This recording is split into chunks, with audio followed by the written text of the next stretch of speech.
Sayang, awak bertenang dulu, okey? Perempuan tu mak saya. Awak curang dengan saya dengan mak awak.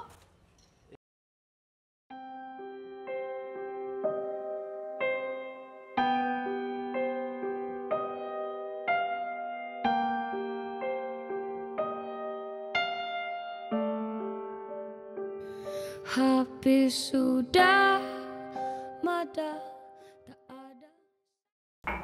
Okey, jadi bukan saya lah kan perempuan yang paling teruk awak pernah in relate? Saya dah lalui macam-macam waktu saya dengan dia. Jadi saya rasa saya boleh ada awak. So, tuduhan itu ke yang buat awak tinggalkan dia? Tak, ada sesuatu yang lain. Bagi ex-girlfriend saya, tuduhan curang macam tu biasa je. Kalau awak tak sembunyikan apa-apa, kenapa awak tak buka bilik pintu utama tu? Tak. Awak kena faham yang bilik tu penuh dengan kuman. Dan awak sendiri tahu, yang kuman ni buat saya geli. Awak tahu tak? Tak. Dalam bilik tu ada perempuan kan?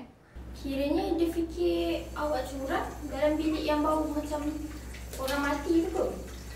Ya, rasanya ex-girlfriend saya lupa yang saya ni cuma hobi. So, dia tinggalkan awak ke macam tu?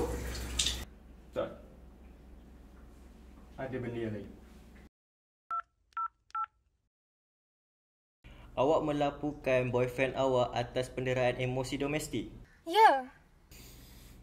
Cik, kami tak boleh tahan boyfriend awak atas tindakan kurang komitmen dalam relationship. Tapi, dia psikopat dengan mama isu. Dan cik pula kedengaran seperti seseorang yang ada daddy issue. Faham tak? Alhamdulillah, still ada polis di luar sana yang tak percaya tuduhan macam tu. Kalau tak tahulah apa jadi kat saya ni. So, lepas tu awak tinggalkan dia lah?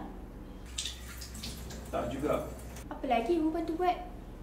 Awak kena faham, saya tak boleh benarkan awak masuk. Kita sekarang ni kat dalam pandemik. Awak tahu awak boleh menjangkiti mak saya tau. Saya tak kisahlah pasal kuranti mak awak tu. Bagi saya masuk sekarang juga. Tapi...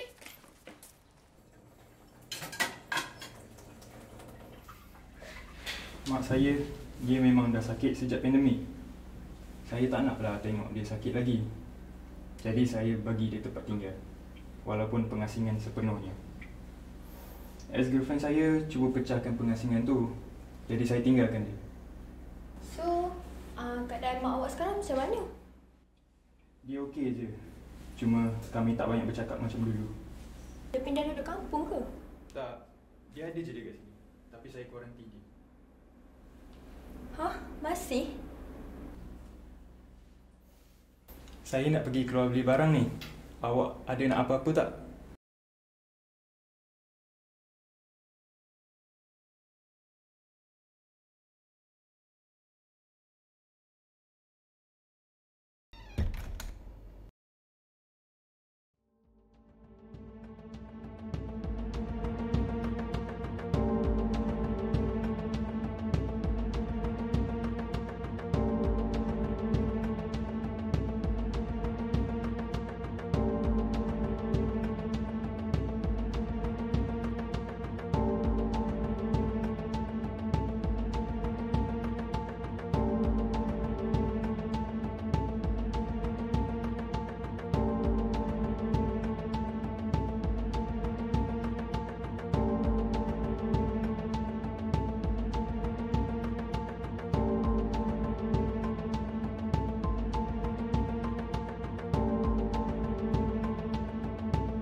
Aisyah. Awak beritahu saya, siapa yang kat dalam tu? Ibu kan penat. Bagilah dia rehat. Saya dah kata kat awak, jangan masuk bilik ni. Awak kacau ibu tidur tau. Hello Tuan, saya nak buat laporan. Tolong hantarkan polis ke Jalan Tanjung sekarang juga. Boyfriend saya, dia simpan mayat mak dia dalam bilik dia. Serius? Lah, serius lah ni. Serius lah kita nak buat benda ni lagi. Saya dah kata, jangan buat laporan-laporan gila. Apa Tuan cakap ni? Awak nak saya expect yang boyfriend awak simpan perempuan lain dalam bilik dia, rumah dia dekat Jalan Tanjung? Ha? Tolonglah, berapa banyak kali laporan-laporan ni pihak kami terima. Sudah, jangan buat laporan gila.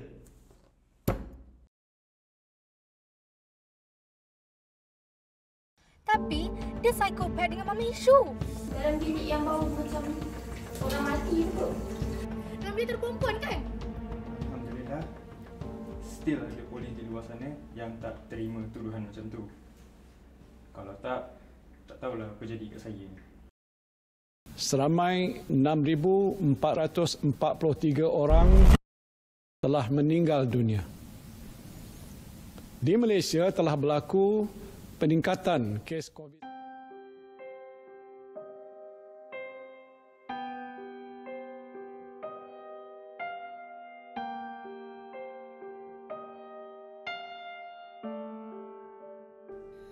Habis sudah mada, tak ada satu pun yang tertinggal. Setiapnya telah kau ambil dan terus engkau jual.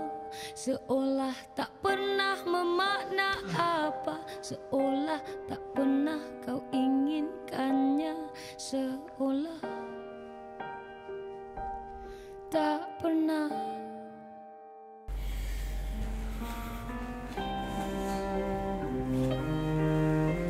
Bu, jangan risau. Arif ada kat sini. Dikutipku bila sudi, dibila tidak dibiar mati, dan lebih menyakitkan.